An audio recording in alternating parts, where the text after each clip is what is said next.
السلام علیکم، میں ملک ریاض ہوں۔ آپ یوٹیوب چینل دیکھ رہے ہیں۔ عرب کے حضور نبی مکرم صلی اللہ علیہ وآلہ وسلم کے دور پاک میں عرب کا جو سب سے بڑا مسئلہ تھا وہ تھا غلامی کا۔ جیسے کہ آج کل بہت سارے مسائل ہیں، ہر ملک کا ایک ہر علاقے کا کچھ مسائل ہوتے ہیں، ہر ملک کے کچھ مسائل ہوتے ہیں۔ ہمارے ہاں بھی بہت سارے مسائل ہیں۔ کچھ لوگ کہتے ہیں پاکستان میں سب سے بڑا کرپشن دیکھا گیا، کچھ کہتے ہیں نہیں معاش کا سب سے بڑا مسئلہ ہے، کچھ کہتے ہیں نہیں صحت کا سب سے بڑا مسئلہ ہے، کچھ کہتے ہیں نہیں ایجوکیشن کا سب سے بڑا مسئلہ ہے۔ بہت زیادہ مسائل ہر علاقے میں اور ہر ملک میں اور ہر سوسائٹی میں ہوتے ہیں۔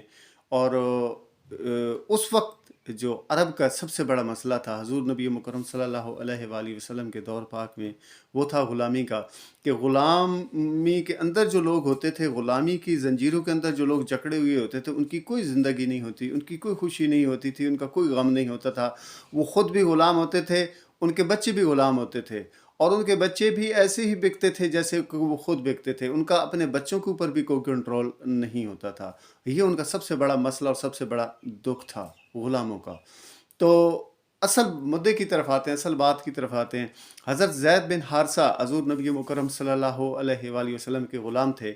بچپن میں کسی نے ان کو اغوا کر لیا تھا، حالانکہ ان کے والدین غلام نہیں تھے، لیکن بچپن میں کسی نے اغوا کیا، آ کر مکہ میں کسی نے بیچ دیا، اور وہ آ گئے حضرت خدیجۃ الکبریٰ کی تحویل میں آ گئے۔ تو جب ان کی شادی ہوئی حضور نبی مکرم صلی اللہ علیہ وآلہ وسلم کے ساتھ، تو وہ پھر حضرت زید بن حارثہ ڈائریکٹ حضور نبی مکرم صلی اللہ علیہ وآلہ وسلم کی نگرانی میں آ گئے، حضور کی غلامی میں آ گئے۔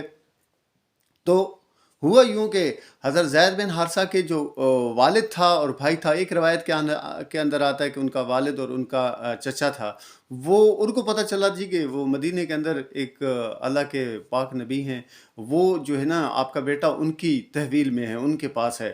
تو وہ کچھ رقم لے کر نا اس اپنے بیٹے کو آزاد کرانے کے لیے رقم لے کر اور چیزیں لے کر آ گئے، حضور نبی مکرم صلی اللہ علیہ وآلہ وسلم کی بارگاہ میں حاضر ہوئی اور کہنے لگے کہ ہمارا ایک بیٹا ہے، حضرت زید بن حارثہ نام ہے ان کا، تو وہ آپ کے پاس ہیں، ہم اس کو جو ہے نا وہ لینے کے لیے آئے ہیں، اس کی آزادی کے لیے ہم آپ کو رقم دینے کو تیار ہیں، تو جو اس کی رقم بنتی ہے وہ آپ ہمیں بتا دیں اور بچہ ہمارے حوالے کر دیں۔ تو حضور نبی مکرم صلی اللہ علیہ وآلہ وسلم کے لبوں پہ مسکراہٹ آئی۔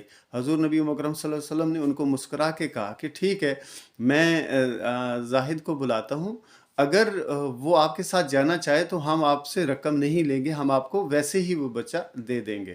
تو وہ حیران ہوئی حضور نبی مکرم صلی اللہ علیہ وآلہ وسلم کی اس بات پر کہ یہ کون ہے جو آزادی حاصل نہیں کرنا چاہتا، یہ کون ہے جو اپنے ماں باپ کے پاس نہیں جانا چاہتا، اپنے گھر کے اندر نہیں جانا چاہتا۔ ہم چند دنوں کے لیے اگر کہیں پہ مہمان چلے جائیں، اگر چند دنوں کے لیے کسی پردیس میں چلے جائیں، تو جب ہمیں اپنے گھر کی سیاحت تو بہت زیادہ ستاتی ہے، ہم اپنے گھر کے بستر کو مس کرتے ہیں، اپنے گھر کے معاملات کو ساروں کو مس کرتے ہیں، افراد کو مس کرتے ہیں، ماں باپ کو مس کرتے ہیں۔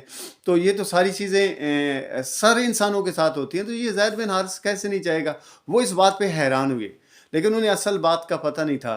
تو حضور نبی مکرم صلی اللہ علیہ وآلہ وسلم نے حضرت زید بن حارثہ کو بلایا، اور انہیں آ کر جب وہ آئے تو انہیں بتایا کہ یہ آپ کے والد صاحب ہیں اور آپ کے بھائی ہیں۔ ایک روایت کے اندر آتا ہے کہ چچا ہیں، یہ آپ سے ملنے آئے۔ تو جب وہ آپ ملے، باپ بیٹا، ظاہری بات ہے بہت عرصے سے بچھڑے ہوئے تھے، تو وہ آپس میں ملے تو بہت زیادہ روئے، اور کچھ ٹائم بعد جب تھوڑا سا وقت گزرا، تھوڑا سے سنبھلے نا، واپس آئے، اپنے اعصاب کے اوپر قابو پا لیا دونوں لوگوں نے، تو پھر حضور نبی مکرم صلی اللہ علیہ وآلہ وسلم نے حضرت زید بن حارثہ کو کہا کہ یہ جو ہے نا آپ کو لینے کے لیے آئے ہیں، واپس گھر لینے کے لیے آئے ہیں، مطلب پکا پکا لے کے جانے کے لیے آئے ہیں۔ تو حضرت زید بن حارثہ نے اس والدین کے پاس، اپنے باپ کے پاس کھڑے ہوئے دوڑ لگائی، اور حضور نبی مکرم صلی اللہ علیہ وآلہ وسلم کے قدموں میں آ کر بیٹھ کے اور کہنے لگے یا رسول اللہ صلی اللہ علیہ وآلہ وسلم، میں آپ کا در چھوڑ کر کیسے جا سکتا ہوں؟ مجھے پتہ ہے وہاں پر میری ماں ہے، میرے باپ ہے، بہن بھائی ہیں، لیکن میں آپ کا در چھوڑ کے کیسے جا سکتا ہوں؟ وہ بریلوی کے تاجدار نے کہا تھا نا کہ تیرے ٹکڑوں پہ پلیں غیر کی ٹھوکر پہ نہ ڈال، تیرے ٹکڑوں پہ پلیں غیر کی ٹھوکر پہ نہ ڈال، جھڑکیاں سہیں کہاں چھوڑ کے صدقہ تیرا۔ تو ہم حضور آپ کے در کو چھوڑ کے کیسے جا سکتے ہیں؟